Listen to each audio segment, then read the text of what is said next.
Nå skal vi lære hva potenser er, og etter hvert skal vi lære regnereglene for potenser. 4 i tredje er eksempel på en potens.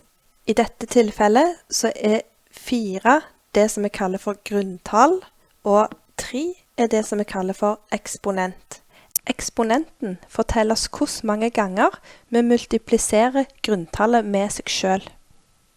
Så 4 i tredje, det betyr 4 ganger 4 ganger 4.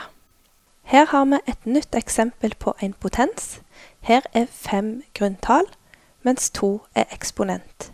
Dette betyr 5 ganger med seg selv 2 ganger. Nå skal vi se på noen flere eksempler.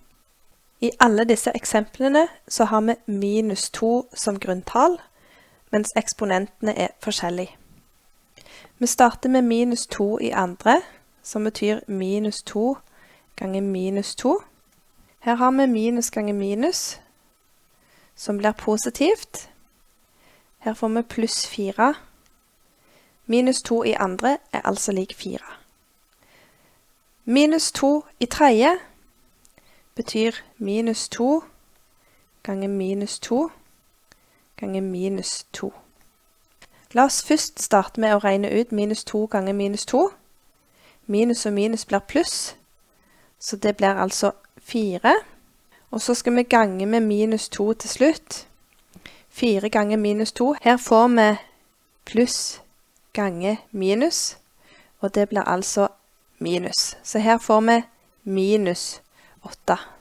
Minus 2 i fjerde betyr minus 2 ganger med seg selv 4 ganger.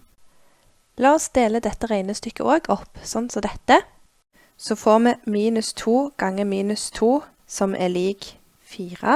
Og så får vi minus 2 ganger minus 2, som er lik 4. Vi får 4 ganger 4, som er lik 16. Minus 2 i femte betyr minus 2 ganger med seg selv 5 ganger. Igjen, la oss dele dette regnestykket litt opp på denne måten her. Vi får at dette blir 4 ganger 4, og så ganger minus 2 til slutt. Hvis vi regner ut 4 ganger 4, så får vi 16, og så ganger vi med minus 2 til slutt. Her får vi pluss ganger minus igjen, så dette blir minus 32. Kan dere se et mønster her?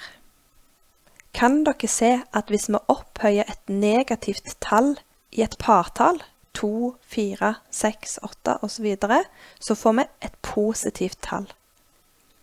Hvis vi opphøyer et negativt tall med et oddetall, da får vi et negativt svar.